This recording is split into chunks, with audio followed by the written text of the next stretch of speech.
مردہ جسم کے سارے نرم حصے صرف 4 مہینوں میں گلنے سڑنے کے بعد مکمل طور پر ختم ہو جاتے ہیں اور یوں ہڈیوں پر مشتمل مردے کا ڈھانچہ ہی باقی رہتا ہے، لیکن اللہ کے نیک بندوں اور پیغمبروں کے جسم اسی طرح ہی رہتے ہیں جس طرح کہ ان کو دفن کیا ہوتا ہے۔ اللہ تعالیٰ اپنے نیک بندوں کے جسموں کی حفاظت فرماتا ہے۔ اللہ تعالیٰ نے زمین اور کیڑے مکوڑوں کو اجازت ہی نہیں دی کہ وہ اللہ تعالیٰ کے رسولوں اور پیغمبر کے جسموں کو کھائیں۔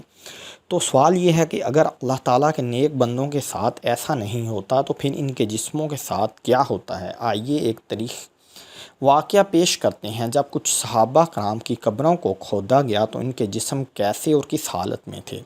یہ 1932 کی بات ہے جب 2 صحابہ کی قبروں کی کھدوائی کرنے کی خبر عراق کے سرکاری اخبار میں نشر ہوئی تو پوری دنیا میں ہلچل مچ گئی۔ ساری دنیا کی نظریں عراق پر جم گئیں کہ جہاں سے کفر و اسلام میں فرق واضح ہونا تھا۔ ناظرین گرامی، ان قبروں کو کیوں کھولا گیا؟ قبریں کھولنے کے بعد صحابہ کرام کے جسموں کے ساتھ کیا کیا گیا؟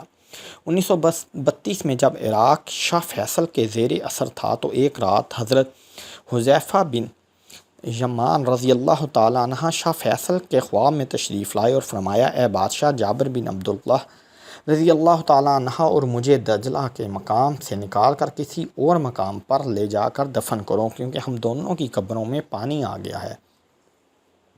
شاہ فیصل اول اپنے کام کی مصروفیت کی وجہ سے اس کام پر توجہ نہ دے پائے تو خواب ان کو اگلی راتوں میں بھی آتا رہا۔ وہ پھر بھی اپنے کاموں میں مصروف رہے، جب کہ تیسری بار حضرت حذیفہ رضی اللہ تعالیٰ عنہ عراق کے مفتی اعظم کے خواب میں آئے، فرمایا کہ 2 راتوں سے مسلسل بادشاہ کو کہہ رہا ہوں کہ ہماری میت کو یہاں سے نکال کر کسی محفوظ جگہ پر لے چلو، لیکن بادشاہ اپنے کاموں کی مصروفیت کی وجہ سے میری بات پر کوئی اثر نہیں کر رہے۔ اس کے بعد مفتی اعظم شاہ فیصل کے دربار میں تشریف لائے۔ شاہ فیصل کہنے لگا کہ مفتی اعظم اس کے بارے میں فتویٰ جاری کریں تاکہ عوام کو اس کے بارے میں خبر ہو جائے۔ ان کے درمیان یہ طے ہوا کہ 10 ذی الحج کو میتوں کو ان قبروں سے نکال کر کسی محفوظ جگہ پر لے جایا جائے گا۔ اس پر حج کی تاریخ اس لیے مقرر کی گئی تھی کہ حج سے فری ہو کر لوگ بھی یہاں جا سکیں۔ پھر جب وہ دن آیا تو بغداد شہر کی گلیاں لوگوں سے بھر گئی تھیں، لہذا ظہر کی نماز ادا کرنے کے بعد دونوں صحابہ کرام کی قبروں کو کھولا گیا تھا۔ ان کی قبروں میں پانی بھرا ہوا تھا، لیکن ان صحابہ کرام کے جسم اور کفن ایسا تھے جیسے ابھی ان کو دفن کیا گیا ہے۔ جب میتوں کو قبروں سے نکالا گیا تو ان کے جسموں سے خوشبو جاری تھی۔ یہ منظر دیکھ کر ہر کسی کی آنکھوں سے آنسو جاری ہو گئے تھے۔ ان میں ایک جرمن جائولوجسٹ بھی تھے۔ ان کے سامنے یہ منظر تھا کہ اتنے پرانے قبر کو کھولا گیا ہے، ان میں جو جسم نکلے ہیں جو زندہ انسانوں سے بھی زیادہ تازہ نظر آ رہے ہیں۔ انہوں نے فوراً ہی مفتی اعظم سے کہا، مجھے بھی کلمہ پڑھایا جائے۔ اس طرح وہ بھی مسلمان ہو گئے۔ اس کے بعد وہاں بہت ہی یہودی اور عیسائی بھی مسلمان ہو گئے۔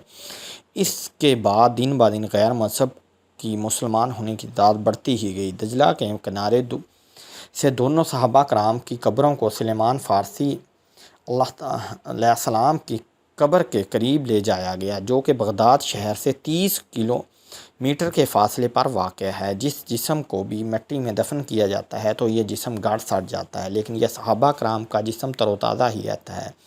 ناظرین گرامی، اس میں کوئی شک نہیں کہ پیغمبر، صحابہ کرام اور شہداء کے جسم مرنے کے بعد بھی تر و تازہ اور درست حالت میں ہی رہتے ہیں۔ اس طرح ایک واقعہ یہ بھی ہے کہ حضرت جابر رضی اللہ تعالیٰ عنہ کے والد عبداللہ رضی اللہ تعالیٰ عنہ غزوہ احد کے پہلے شہید تھے۔ حضرت محمد صلی اللہ علیہ وسلم نے ان کو عمرو بن جبور رضی اللہ تعالیٰ عنہ کے ساتھ ایک ہی قبر میں دفن کر دیا تھا۔